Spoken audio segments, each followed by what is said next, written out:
Imagine traveling back more than 5,000 years, to a time before nations, before kingdoms, before history was even written. In the fertile lands between the Tigris and Euphrates rivers, something extraordinary was happening.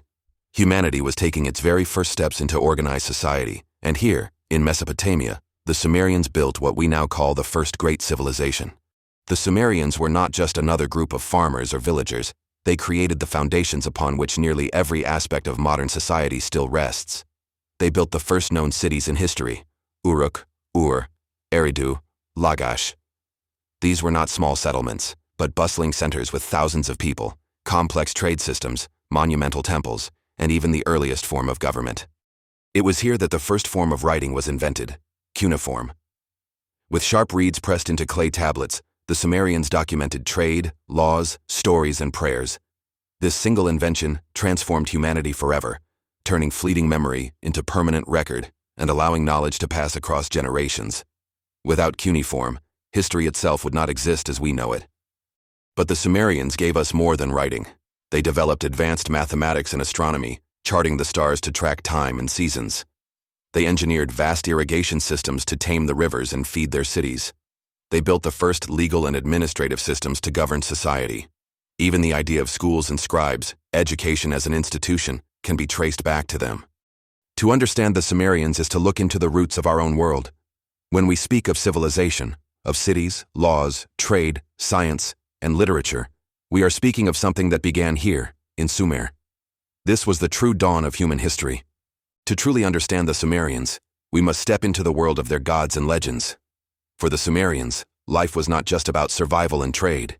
It was deeply intertwined with the divine. Their gods were not distant or abstract. They were powerful beings who ruled over every aspect of existence. There was Enlil, the god of air and storms, who held authority over kingship itself. Enki, the wise god of water and knowledge, who was said to shape humanity from clay. Inanna, the fierce goddess of love and war, both nurturing and destructive. And Utu, the god of the sun, who brought light and justice to the world. The Sumerians built vast temples called ziggurats, massive structures rising like mountains from the flat Mesopotamian landscape. These were not merely places of worship. They were the political, economic, and cultural centers of their cities. To climb a ziggurat was to ascend closer to the heavens, closer to the gods themselves. But perhaps the most famous story to survive from this time is the Epic of Gilgamesh, the oldest written tale in human history. Gilgamesh, the legendary king of Uruk, was described as 2/3 divine and 1/3 human. His strength was unmatched, his ambitions limitless. Yet the epic is not just a story of power, but of humanity's greatest question: can we conquer death? Gilgamesh embarks on a journey in search of immortality after witnessing the death of his closest friend, Enkidu. He travels across deserts, through mountains, even to the very edge of the world. Along the way, he encounters gods, monsters, and finally, the survivor of a great flood. A tale strikingly similar to the later story of Noah in the Bible. Yet in the end, Gilgamesh fails to escape mortality. What he discovers is that immortality lies not in eternal life, but in the legacy we leave behind. The myths of Sumer were not just stories. They were reflections of human fears, hopes, and struggles. They asked timeless questions. Why do we die? Why do we suffer? What is our place in the universe? Questions that remain as powerful today as they were 5,000 years ago. Stand in the shadow of a ziggurat at dusk and the world feels older than memory. The brick terraces rise tier by tier, a stairway from earth toward the unknown. Priests once climbed these ramps with offerings, scribes pressed reed into clay, kings sought the favor of powers greater than themselves. In the language of those powers, one name returns again and again: the Anunnaki. Who were they? In the oldest Sumerian hymns and myths, the Anunnaki appear as a great assembly of deities, a council that sets destinies and governs the order of things. They are linked with the heavens and the earth, seated in judgment, present at the founding of cities, invoked in prayers for abundance and protection. Sometimes they are described near the underworld, weighing deeds. Sometimes they stand with the high gods of sky and water and wind, shaping what will be. The word itself points to princely offspring, beings of authority who belong to the divine household. Where do we meet them in the texts? In temple hymns that list sacred precincts and the powers that dwell there. In creation stories where order is carved out of chaos. In the tale of a great flood, where a council debates the fate of humankind, and one wise god whispers a warning to a mortal who will preserve life. In the descent of Inanna, where the laws of the dead are enforced by a divine court. In each scene, the Anunnaki do not feel like distant metaphors. They act and decide. They reward and restrain. Step back and look at the architecture that framed those stories. Ziggurats dominated the skyline of cities like Ur and Uruk.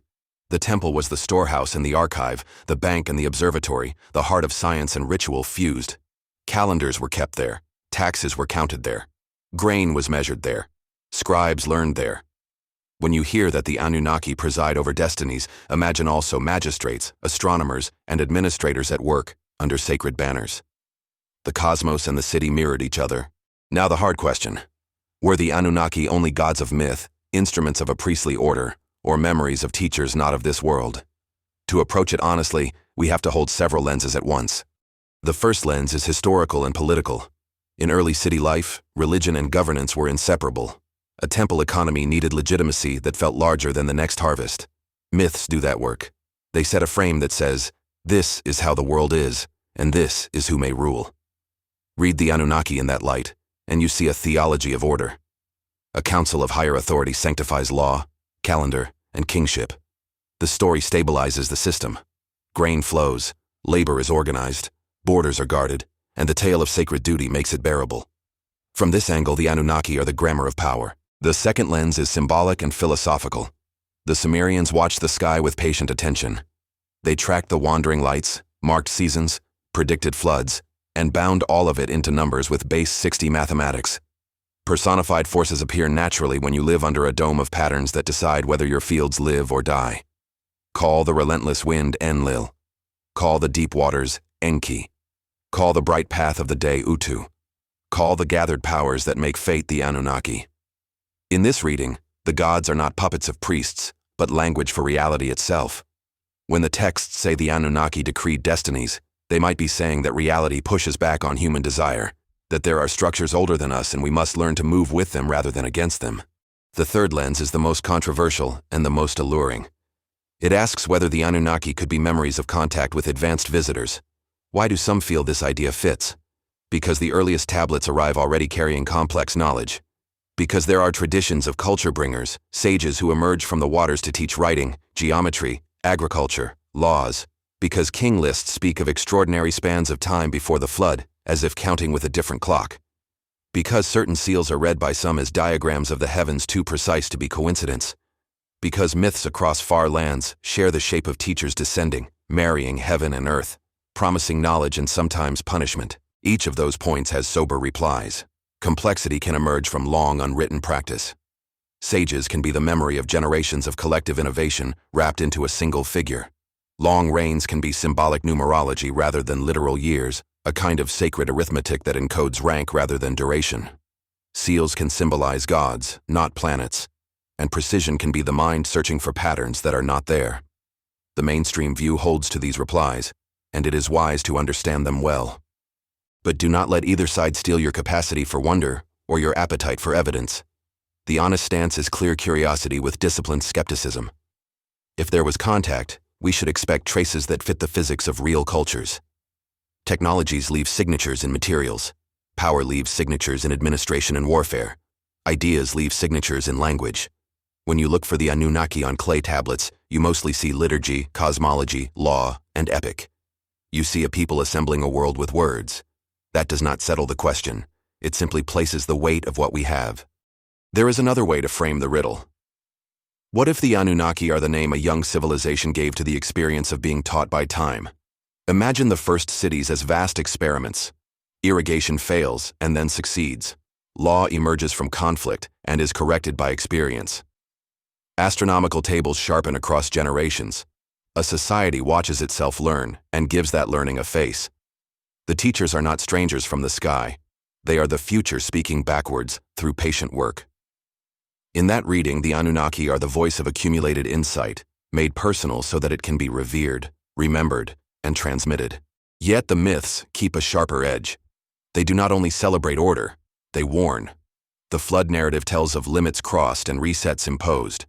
The descent stories tell of boundaries that cannot be ignored without cost.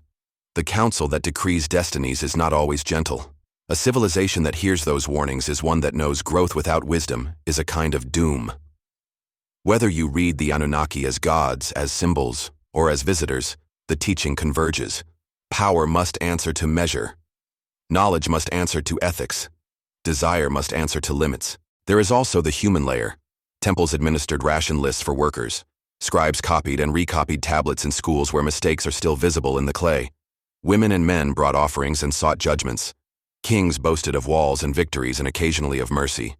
The Anunnaki sit above all this as a reminder that people need stories large enough to carry their fears and hopes. Without such stories, a city starves in a different way. With them, a city can aim its effort toward something that feels like meaning. So where does that leave the great question? Were the Anunnaki only myth? Were they masks for power? Were they the memory of real teachers who came from far away? The responsible answer is that the tablets do not force a single conclusion. They show reverence for a council of higher beings, a union of ritual and governance, a passion for order, and a poetic mind that poured the sky into clay. You can hold open the possibility of more while grounding yourself in what is written and what the ground reveals. Here is a way to end that honors both mind and mystery. Walk again through Uruk at dawn in your imagination. Mark its stir. A scribe unrolls a wet tablet. A priest ascends the temple ramp with a bowl of grain. A young student watches the sun crest the horizon and feels a question rise that no authority can silence. Who are we? Who taught us? What will we become if we learn to govern power with care? The student does not have a name for that question yet, so the city gives the question a name that can be spoken in ritual and law. Anunnaki. Whether they were gods of the first cities, symbols for cosmic order, or messengers from a distant shore, the work they leave us is the same. Learn with humility. Test with rigor. Refuse easy certainties. Build systems that serve life rather than extract it. And keep asking the questions that make a people worthy of the knowledge it seeks. If we do that, the oldest stories do not close the book, they open it. And the next chapter is ours to write. As we close this journey through the dawn of civilization, through the rise of cities, the stories of gods and heroes, and the enduring mystery of the Anunnaki, there is one phrase that echoes above all others. The Sumerians, the first great civilization, described them as those who came down from heaven to earth. It is a phrase that captures awe, curiosity, and the eternal question of our origins. Were they gods, symbols, or visitors from the stars? The answer remains uncertain, but the words themselves endure, carrying the fascination of humanity's first encounter with the divine and the unknown. Let this thought linger. The story of the Sumerians and the Anunnaki is not just history or myth. It is a reminder that the search for knowledge, the wonder of the skies, and the questions of our own place in the universe have been with us since the very beginning.